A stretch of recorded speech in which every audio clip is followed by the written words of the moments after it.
അന്നത്തെ ഒരു അവസ്ഥയില് 10-40 വർഷത്തിന് ശേഷം ഇത് ആരെങ്കിലും അനലൈസ് ചെയ്യും എന്ന് ഓർത്തിരുന്നെങ്കിൽ കുറച്ചും കൂടി സീരിയസ് ആയിട്ട് ഞാൻ എഴുതിയത്. അത് അതൊരു കാര്യം. അതില് ഏറ്റവും പ്രധാനപ്പെട്ട കാര്യം എന്ന് പറഞ്ഞാല് ഇന്നത്തെ സീരിയസ് ആയി എഴുതിയാൽ സാഹചര്യങ്ങൾ ഇത്രത്തോളം അത് പ്രശസ്തമാകുമായിരുന്നില്ല. സീരിയസ് ആവാത്തതാണ് അതിന്റെ ഗുണം എന്ന് പറയുന്നത്. അല്ല, അതിന് വേറെ ഒരുപാട് ഫാക്ടേഴ്സ് കൂടിയുണ്ട്. ഞങ്ങൾക്കെല്ലാം കിട്ടിയിരുന്ന അങ്ങേറ്റം കൊമേഴ്ഷ്യൽ ഒരിക്കലും ഒരു ആർട്ടിന്റെയോ അങ്ങനെയുള്ള ഒരു പരിവേഷമുള്ള സിനിമകളായിരുന്നില്ല അന്ന് ഞങ്ങളൊന്നും ചെയ്തിരുന്നത്. പ്രത്യേകിച്ച് 2 ഡിവിഷൻ കാര്യമായിട്ട് മലയാള സിനിമയിലുള്ള കാലം കൂടെ ആയിരുന്നു അതുകൊണ്ടിട്ട് പലപ്പോഴും ഗാനങ്ങൾക്കോ ഗാനരചനയ്ക്കോ കിട്ടിയിരുന്ന ഒരു സ്പേസും സ്വാതന്ത്ര്യത്തിനും സമയത്തിനും ഒക്കെ ലിമിറ്റേഷൻ ഉണ്ടായിരുന്നു.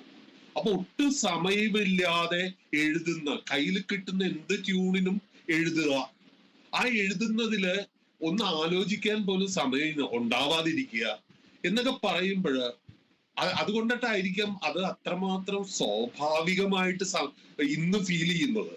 കാരണം അത്ര സ്വാഭാവികമല്ലാതെ, കാരണം അത്ര സ്പീഡിലാണ് അതെല്ലാം ചെയ്തിരുന്നത്. ഇപ്പൊ ചെമ്പരത്തിപ്പൂ എഴുതിയത് ട്രെയിനിന്റെ അകത്തിരുന്നിട്ടാ, പിറ്റേ ദിവസം രാവിലെ റെക്കോർഡിംഗ് ആണ്. അതുപോലെ പല പാട്ടുകളും, ചിത്രത്തിലെ പാട്ടില് പല പാട്ടുകളും എഴുതിയത് തിയേറ്ററിന്റെ വരാന്തയിൽ ഇരുന്നിട്ടാ, മുത്തശ്ശി കഥയിലെ പാട്ടുകൾ എഴുതിയത് തിയേറ്ററിന്റെ അകത്തിരുന്നിട്ടാ. അപ്പൊ ഇങ്ങനെ പല പാട്ടുകൾക്കും ഒന്ന് ആലോചിക്കാൻ പോലും സമയമില്ലാതെ എഴുതുമ്പോൾ ഏറ്റവും പെട്ടെന്ന് ആദ്യം മനസ്സിൽ വരുന്ന വാക്കുകൾ എന്താണ്? അപ്പൊ എനിക്കെന്ന് പറഞ്ഞു കഴിഞ്ഞാല് ഒരു ഗ്രാമീണ പശ്ചാത്തലമൊന്നും മനസ്സിലില്ലെങ്കിൽ പോലും എനിക്ക് കൃഷിയോടും ഒക്കെ എന്തോ ഒരു താല്പര്യം വായനയിലൂടെയൊക്കെ അറ്റൈൻ ചെയ്തതായിരിക്കാം. ഒരുപക്ഷെ ആദ്യകാലങ്ങളിൽ എഴുതിയ ഓണപ്പാട്ടുകളുടെ സ്വാധീനമായിരിക്കാം. ഒരുപക്ഷെ ആ തരത്തിലുള്ള ഒരുപാട് ഒക്കാബുലറിയും അത്തരത്തിലുള്ള ഒരുപാട് നാടൻ പാട്ടുകളോടുള്ള ഒരു അഭിനിവേശവും മനസ്സിലുണ്ടായിരുന്നു. അതെല്ലാം ആയിരിക്കാം ഈ പൂക്കൈതയെയും മാണിക്യച്ചെമ്പഴുക്കയെയും എല്ലാം എൻ്റെ ഈ എന്താ പറയണ ഒക്കാബുലറിയുടെ ഭാഷ ശേഖരത്തിലേക്ക് എടുത്തു വെക്കാൻ എന്നെ പ്രേരിപ്പിച്ചതും എന്റെ മനസ്സില് ശേഖരത്തെ കുറിച്ച് പറയുമ്പോൾ, ഭാഷാ ശേഖരത്തെ കുറിച്ച് പറയുമ്പോൾ, ഈ പുസ്തകം വായിച്ച ഒരു വായനക്കാരൻ എഴുതിയിട്ട കുറിപ്പ് ഞാൻ വായിക്കുകയുണ്ടായി. താങ്കളുടെ ഫേസ്ബുക്ക് പേജിൽ അദ്ദേഹത്തിൻ്റെ ഒരു കമൻ്റ് ആയിട്ട് ഞാൻ വായിച്ചത്, വാക്കുകൾ മലയാള ഭാഷയുടെ ഏറ്റവും മനോഹരങ്ങളായിട്ടുള്ള, എന്നാൽ നാം പലപ്പോഴും മറന്നുപോയിട്ടുള്ളതോ വംശനാശം വന്നു എന്ന് കരുതപ്പെടുന്നതോ ആയിട്ടുള്ള വാക്കുകളുടെ ഭരണി, അത് കണ്ണിമാങ്ങ ഭരണിയിലിട്ട് സൂക്ഷിക്കുന്നത് പോലെ വാക്കുകൾ താങ്കൾ ഉള്ളിലിട്ട് സൂക്ഷിക്കുകയും അത് ആവശ്യത്തിന് സ്വയമേവ അത് വന്നു പോവുകയും ചെയ്യുന്നതിൻ്റെ ഒരു സ്വാഭാവികതയുണ്ട് എന്ന് പറയുന്നുണ്ട്. ഇപ്പോൾ വരാന്തയിൽ ഇരുന്ന്, അല്ലെങ്കിൽ ഒരുപക്ഷെ അപ്പുറത്ത് മൂത്രപ്പുരയായിരിക്കാം, അവിടെ ഇരുന്നിട്ടായിരിക്കും താങ്കൾ ഈ പറയുന്ന സുഗന്ധത്തെക്കുറിച്ച് എഴുതുന്നത്. അല്ലെങ്കിൽ ഈ പവിഴമല്ലിപ്പൂ ഇറങ്ങി പകല് പോകയായി. അപ്പോൾ ഈ പകല് പോകയായി എന്ന് പറയുന്നത് ഒരു സ്വാഭാവികമായിട്ടുള്ള വാക്കാണ്. പക്ഷെ പകല് പോകയാ എന്ന് പറയുമ്പോൾ ആ നിമിഷം തന്നെ അതിൻ്റെ ദൃശ്യം കാണേണ്ടതില്ല, അതിൽ യേശുദാസ് പാടിയതാവട്ടെ ആര് പാടിയതാവട്ടെ ആ ശബ്ദം കേൾക്കണമെന്ന് പോലുമില്ല. പകല് പോകയാ എന്ന് പറയുമ്പോൾ ഒരു വിഷാദം അവിടെ നിറയുന്നു. ഇത് എങ്ങനെ സംഭവിക്കുന്നു എന്നുള്ളത് ഇപ്പോൾ ചോദിച്ചാൽ ഉത്തരം പറയാൻ പറ്റില്ല. അത് ഷിബു ചക്രവർത്തിക്ക് പോലും മനസ്സിലാക്കാൻ കഴിയാത്ത മനസ്സിൻ്റെ അകത്ത് ഒരു കാവ്യബോധമുള്ളത് കൊണ്ടാണ്. ഞാൻ കവിയല്ല എന്ന് പലതവണ ആവർത്തിച്ച് ഷിബു ചക്രവർത്തി പറയുന്നുണ്ടെങ്കിലും ആത്യന്തികമായിട്ട് ഒരു കവിത്വം ഇല്ലാതെ ഇതൊന്നും സാധിക്കില്ലല്ലോ. കവിത എന്ന് പറയുന്ന ഒരു കാര്യം എന്ന് വെച്ചാൽ, കവിത എന്താണെന്ന് അറിയാവുന്ന കൊണ്ടിട്ടാണ് ഞാൻ കവി എന്നുള്ളത് ഞാൻ നിഷേധിക്കുന്നത്. കാരണം വെച്ച് കഴിഞ്ഞാല് നമ്മളെ മുൻപില് കവികളായിട്ടുള്ള ON സാറും വയലാറും ഭാസ്കരൻ മാസ്റ്ററും തമ്പി സാറും എല്ലാം നിൽക്കുന്നത് കൊണ്ടിട്ടാണ്, യൂസഫ് അലി കച്ചേരിയെ പോലെയുള്ള റൈറ്റേഴ്സ് നിൽക്കുന്ന കൊണ്ടിട്ടാണ് കൃത്യമായിട്ട് ഞാൻ കവിയല്ല എന്ന് പറയുന്നത്. പക്ഷേ കവിതയുടെ ഇപ്പൊ ഞാനൊരു അപ്ലൈഡ് ആർട്ട് ചെയ്യുമ്പോഴും അതിൻ്റെ അകത്ത് ഒരു എന്താ പറയണ ഒരു പെയിന്റിങ്ങിന്റെ സൗന്ദര്യം വന്നു ചേരുന്നിടത്താണ്, അല്ലെങ്കിൽ അതിന്റെ ഒരു എന്താ പറയുക, അതിന്റെ ഒരു കണക്കുണ്ടല്ലോ, ആ കണക്ക് അതിനോട് ഒക്കുമ്പോഴാണ് അത് മനുഷ്യർക്ക് പ്രിയപ്പെട്ടതാവുന്നത്.